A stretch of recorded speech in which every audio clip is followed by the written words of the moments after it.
बच्चों, कैसे हैं आप सब।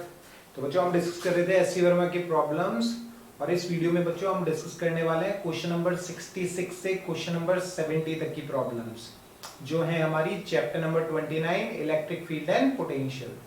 और पिछले जो भी क्वेश्चंस हैं उनके सॉल्यूशंस के लिंक जो है बच्चों वो आपको डिस्क्रिप्शन के अंदर मिल जाएंगे। तो अगर आपको किसी भी क्वेश्चन में कोई भी प्रॉब्लम हो तो हर तरह से डिस्क्रिप्टिव सॉल्यूशन मैंने वीडियो के अंदर बना रखा है, आप उसे अच्छे से देखिए और अपने डाउट्स को क्लियर कीजिए। और अगर आपने चैनल को सब्सक्राइब नहीं किया है तो चैनल को सब्सक्राइब कीजिए और बेल आइकन प्रेस कीजिए, ताकि जो भी रिसेंट वीडियोस हैं वो आपको टाइमली मिलती रहे और आपकी तरफ से मेरे लिए ये एक बहुत बड़ा मोटिवेशन होगा, जिससे मेरा भी चैनल ग्रो करेगा और आगे आपको भी बहुत फायदा मिलेगा। चलिए अब हम बात करते हैं क्वेश्चन नंबर 66 की। समझना अच्छे से, देखो आपको क्या बोल रहा है, how much work has to be done in assembling 3 charge particles at the vertices of an equilateral triangle as shown in the figure. देखो हमें इस तरह का सिस्टम का फॉर्मेशन करना है। समझना बात को अच्छे से, आपको क्लैरिटी समझ में आएगा। 4 × 10⁻⁵ कूलम, 3 × 10⁻⁵ कूलम, 2 × 10⁻⁵ कूलम, इस तरह के सिस्टम का फॉर्मेशन हमें करना है। तो हमें कितना वर्क करना पड़ेगा ये सवाल हमसे पूछा गया। देखो एक बात समझो, आप किसी भी सिस्टम का जब हम फॉर्मेशन करते हैं तब हमें क्या करना पड़ता है, कुछ वर्क परफॉर्म करना पड़ता है। और सिस्टम के फॉर्मेशन में किया गया यही वर्क जो है वो सिस्टम में पोटेंशियल एनर्जी की फॉर्म में क्या हो जाता है, स्टोर हो जाता है। तो बेसिकली आपको इस सिस्टम की पोटेंशियल एनर्जी के लिए एक्सप्रेशन पता करना है। अच्छा देखिए, आपको एक चीज पता होनी चाहिए कि अगर ऐसे दो चार्जेस हैं Q1 और Q2, इनके बीच की दूरी r है, उस केस में इस सिस्टम की जो पोटेंशियल एनर्जी होती है वो होती है KQ1Q2/r। ये एक्सप्रेशन आप सभी को ध्यान होना चाहिए। अब देखो यहाँ पे अगर आप देखोगे तो दो के कितने पेयर्स बन सकते हैं। देखो एक पेयर ये बन जाएगा, एक पेयर देखेंगे आप तो ये बन जाएगा, और एक पेयर ये बन जाएगा, है ना। तो बस पोटेंशियल एनर्जी निकाल लेनी है। देखो इसकी और इसकी पोटेंशियल एनर्जी में क्या लिखूंगा, KQ1Q2 4 × 10⁻⁵, 3 × 10⁻⁵ अपॉन दूरी है 10 सेंटीमीटर, तो 10 × 10⁻²। वैसे देखिए इन दोनों की पोटेंशियल एनर्जी क्या लिखेंगे हम, K 3 × 10⁻⁵, 2 × 10⁻⁵ अपॉन 10 × 10⁻²। वैसे इन दो की पोटेंशियल एनर्जी क्या लिखेंगे, K 2 × 10⁻⁵, 4 × 10⁻⁵ अपॉन 10 × 10⁻²। इन्हें सॉल्व करना है अब आपको। देखो सिस्टम की पोटेंशियल एनर्जी देखो, K अपॉन 10 × नीचे 10⁻⁻1 आ जाएगा, ये मैंने बाहर ले लिया। और अगर आप यहां से देखेंगे तो 10⁻⁻10 जो है वो कॉमन आ जाएगा। 4 और 3 12 प्लस 6 प्लस 8, ठीक है। अगर आप देखेंगे तो ये आएगा आपके पास में, यहां से 10⁻⁹ आएगा, ये 9 × 10⁹। तो बच्चों यहां बच जाएगा आपके पास में 9, और ये हो जाएगा आपके पास में 12 और 8 20 और 6 26 × 9। तो बच्चों मेरे हिसाब से जो आंसर आएगा वो आएगा 26 × 9। 26 × 9 हम कर लेते हैं, कितना आएगा, 9 × 6 = 54, 18 और 5। मेरा आंसर आ रहा है बच्चों 234 जूल। तो एक बार हम आंसर चेक कर लेते हैं, क्या दे रखा है पीछे। बिल्कुल सही आंसर है, 234 जूल ही आ रहा है हमारा आंसर, है ना। तो बिल्कुल याद करने की, रटने की कोई जरूरत नहीं है, आपको कॉन्सेप्चुअली चीजें समझ में आनी चाहिए, है ना। चलिए और बात करते हैं, देखो और कुछ सवालों की बात करते हैं। क्वेश्चन नंबर 67 पे आते हैं हम।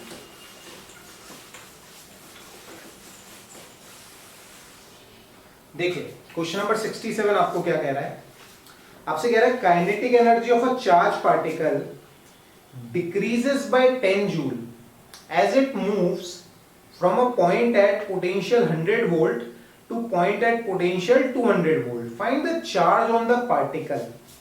एक बात समझो, आपसे बोल रहा है ये कोई पॉइंट है मान लो जिसका पोटेंशियल है 100 वोल्ट, और ये कोई पॉइंट है जिसका पोटेंशियल है 200 वोल्ट।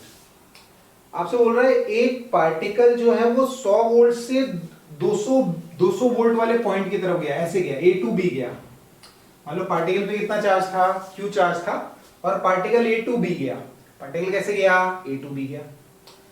अच्छा, और बोल रहा है इसकी काइनेटिक एनर्जी 10 जूल से कम हो गई। इसकी काइनेटिक एनर्जी क्या हो गई, 10 जूल से कम हो गई। अच्छा देखो, जब पार्टिकल ए टू बी गया तो इलेक्ट्रोस्टैटिक फील्ड हमारी कैसी फील्ड होती है, कंजर्वेटिव फील्ड होती है। तो यहां पे हम क्या बोलते हैं, देखो जब पार्टिकल ए टू बी गया तो उसकी पोटेंशियल एनर्जी बढ़ी, उसकी पोटेंशियल एनर्जी क्या हुई, बढ़ी। तो यहां हम क्या कह सकते हैं, देखो इंक्रीज इन पोटेंशियल एनर्जी बराबर decrease in kinetic energy, decrease in kinetic energy. क्योंकि पोटेंशियल एनर्जी देखो क्या होती है बच्चों, ध्यान से समझो, पोटेंशियल एनर्जी होती है आपकी Q इंटू वी। तो अगर पॉजिटिव चार्ज पार्टिकल है और वो हाई पोटेंशियल वाले पॉइंट पे गया है तो उसकी पोटेंशियल एनर्जी क्या हुई होगी, बड़ी होगी। उसकी पोटेंशियल एनर्जी क्या हुई होगी, बड़ी होगी, है ना। U बराबर Q इंटू वी। तो पार्टिकल A टू B गया है, पार्टिकल हाई पोटेंशियल वाले पॉइंट की तरफ गया है तो उसकी पोटेंशियल एनर्जी बड़ी होगी। और इलेक्ट्रोस्टैटिक फील्ड हमारी कंजर्वेटिव फील्ड है, तो हम कह सकते हैं कि पोटेंशियल एनर्जी में जितनी बढ़ोतरी हुई होगी काइनेटिक एनर्जी में उतनी ही कमी आई होगी। तो बताओ इंक्रीज इन पोटेंशियल एनर्जी में क्या लिख दूं, देखो बी पर potential energy U B minus U A बराबर 10 जूल लिख दूं, decrease in kinetic energy is 10 joule, है ना। अब देखो यूबी क्या लिखूंगा मैं, क्यू इंटू 200 माइनस 100। यूबी की वैल्यू लिख दी Q into V B, Q into 200 और क्यू इंटू 100 बराबर 10। अगर आप देखेंगे तो ये आ जाएगा Q इंटू 10 बराबर 1। Q की वैल्यू बच्चों आएगी 0.1 कूलम। सिंपल सा सवाल, लेकिन बहुत लोग इसमें भी कंफ्यूज हो जाते हैं क्योंकि उनको कॉन्सेप्चुअल क्लैरिटी नहीं होती। आपको कॉन्सेप्चुअल क्लैरिटी होनी चाहिए हर सवाल में। कॉन्सेप्ट क्या है, कॉन्सेप्ट आपका क्लियर होगा, कोई दिक्कत नहीं आएगी आपको। देखिए क्वेश्चन नंबर 68 पे आते हैं। Two identical particles, each having a charge 2 into 10 की power minus 4 coulomb and mass of 10 gram, are kept at a separation of 10 centimeter and then released. What would be the speeds of particle when the separation becomes large? Question को समझो, energy conservation का सवाल है और कुछ भी नहीं है। देखो ध्यान से समझो, आपसे बोल रहा है कि पहले पार्टिकल्स के बीच की दूरी कितनी थी, 10 सेंटीमीटर। देखो ऐसे 10 सेंटीमीटर, इन पे चार्ज कितना था, Q था। मास भी हमें दे रखा है 10 ग्राम। Q की वैल्यू बच्चों अपने को दे रखी है 2 इंटू 10 की पावर माइनस 4 कूलम। मास अपने को दे रखा है 10 इंटू 10 की पावर माइनस 3 किलोग्राम, 10 ग्राम। पूरा what would be the speeds of the particle when the separation become large. जब सेपरेशन बहुत ज्यादा हो जाएगा इनके बीच में तो इनकी स्पीड क्या होगी, इनकी स्पीड क्या होगी, ये हमसे पूछ रहे हैं। ऐसे देखो बच्चों, यहां पर जो फोर्सेस लग रहे हैं वो कौन से फोर्सेस लग रहे हैं, कंजर्वेटिव फोर्सेस लग रहे हैं। तो कंजर्वेटिव फोर्सेस में हम क्या कह सकते हैं कि सिस्टम की मैकेनिकल एनर्जी क्या रहेगी, कंजर्व रहेगी। मैकेनिकल एनर्जी क्या रहेगी, कंजर्व। तो देखो हम क्या लिख सकते हैं यहाँ पे, U initial plus K initial किसके बराबर होगा, U final plus K final. U initial plus K initial की value U final plus K final के बराबर होगी। देखिए इनिशियल पोटेंशियल एनर्जी मैं क्या लिखूं, दूरी 10 सेंटीमीटर, क्या लिखूंगा initial potential energy K Q square upon 10 की power minus 1। Initial kinetic energy कितनी है, 0। अच्छा इसने कहा है कि सेपरेशन बहुत लार्ज हो गया, मतलब हम कंसीडर कर सकते हैं कि separation nearly tends to infinity. तो फाइनल पोटेंशियल एनर्जी सिस्टम की कितनी हो जाएगी, 0। और पोटेंशियल एनर्जी में हुई यही कमी किसमें चेंज होगी, काइनेटिक एनर्जी में चेंज होगी। एक पार्टिकल की काइनेटिक एनर्जी क्या होगी, हाफ mv स्क्वायर। दो पार्टिकल्स के लिए इंटू 2 कर देंगे। अब आपसे क्या पूछा गया है, स्पीड ही तो पूछी गई है पार्टिकल्स की, है ना। सॉल्व कर लेते हैं, देखो सॉल्व करते हैं। K की वैल्यू 9 इंटू 10 की पावर 9, Q स्क्वायर बोलो, Q स्क्वायर की वैल्यू हो जाएगी 4 इंटू 10 की पावर माइनस 8, 10 की पावर माइनस 1। M कितना है, 10 की power minus 2 into V square, into V square.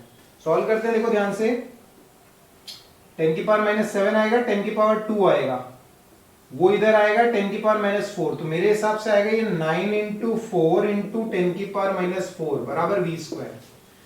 Calculation अच्छे से करनी है हमें। ऊपर आके 10 की पावर माइनस 7, 10 की पावर 2, 10 की पावर 2, सही है।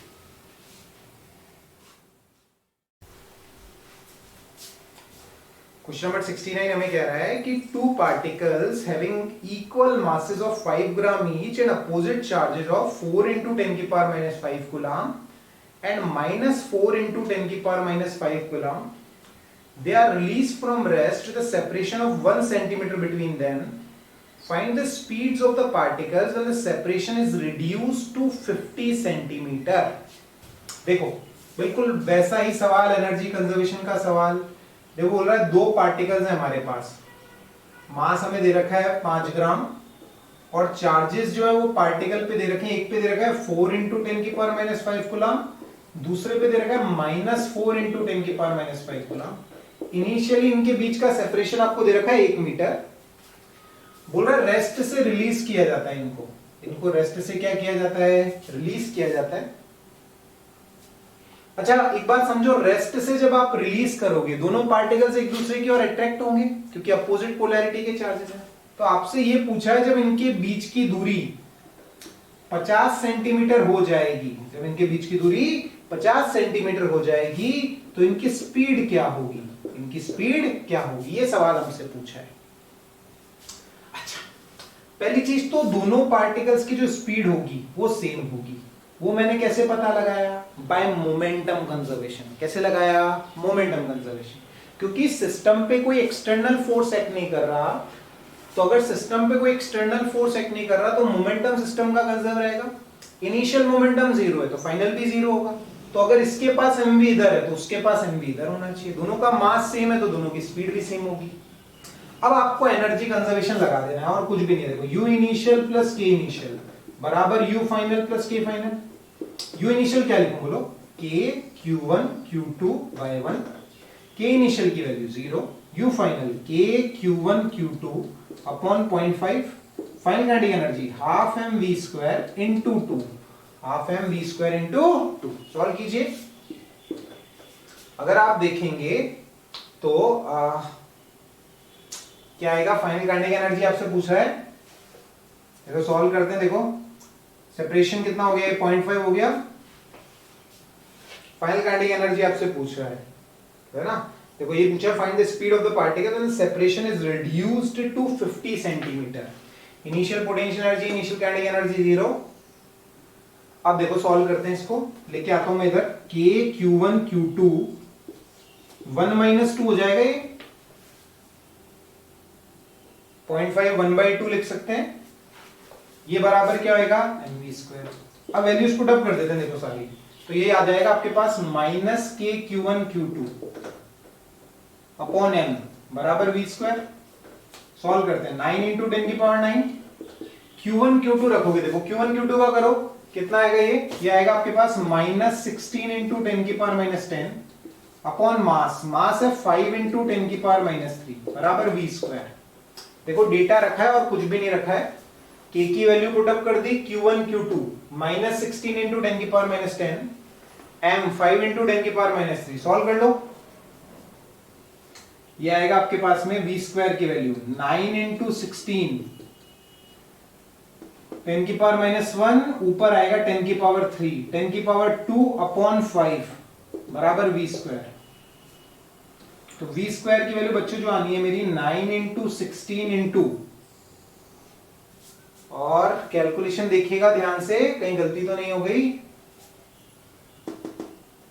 -1 और 3 10 की पावर 2 सही है। तो ये कितना हो जाएगा 100/5 20। तो v की वैल्यू बच्चों जो लगभग आएगी मेरी वो आएगी 3 इंटू 4 और ये लगभग हो जाएगा 4.5। तो अपना जो आंसर आएगा वो आएगा 12 इंटू 4.5। सॉल्व कर लेते हैं। देखो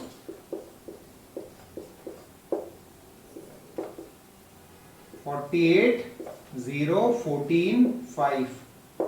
तो मेरा जो आंसर आ रहा है बच्चों वो आ रहा है 54 मीटर पर सेकेंड।